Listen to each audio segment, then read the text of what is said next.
প্রিয় দিনী ভাই ও বোনেরা, আসসালামু আলাইকুম। যেমনটি কিনা আমি প্রায়ই বলি যে আল্লাহ পাকের প্রত্যেকটি হুকুমের পিছনে আল্লাহ পাকের অনেক বড় বড় হিকমত থাকে, যা আমরা আসলে বুঝতে পারি না। রোজা শব্দের অর্থ জ্বালিয়ে দেওয়া। রোজা আমাদের গুনাহগুলোকে জ্বালিয়ে দেয়। রোজা রাখার পিছনে একটি মেসেজ আছে। যে কিনা রোজা রাখবে সে ক্ষুধার্ত ব্যক্তির কষ্টটাকে অনুধাবন করতে পারবে। সে ক্ষুধার্ত ব্যক্তিকে সাহায্য করতে দ্বিধা করবে না। রোজার মধ্যে নিজের আত্ম উন্নয়নের একটি পথ আল্লাহ দিয়েছেন। রোজার মাধ্যমে আমরা আমাদের নফসের বিরুদ্ধে, আমাদের ইচ্ছার বিরুদ্ধে চলার একটি চর্চা করতে পারি।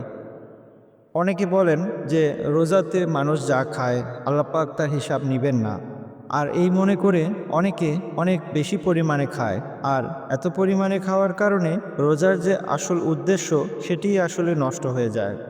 যেমনটি কিনা আজকে আমাদের সমাজের মা বোনেরা এমন এমন আকর্ষণীয় বোরখা পরেন, যা কিনা পরার মধ্যে দিয়ে বোরখা পরার যে উদ্দেশ্য নিজেকে অন্যের থেকে গোপন রাখা এবং নিজেকে মানুষের থেকে আড়ালে রাখা, সেটি সম্পূর্ণরূপে ভেস্তে যায় এবং তিনি আরও বেশি আকর্ষণীয় এবং দৃষ্টিনন্দন হয়ে যান।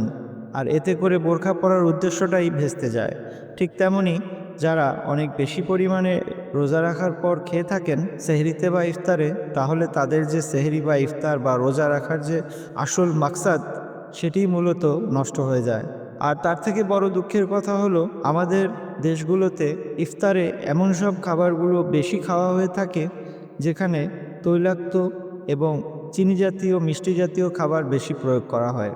আমাদের এ ধরনের খাবারগুলো খাওয়ার মাধ্যমে আমাদের ওজন বেড়ে যাচ্ছে, আমাদের হৃদযন্ত্র ঠিকমতো কাজ করতে পারছে না এবং আরও অনেকগুলো রোগের জন্ম দেয়।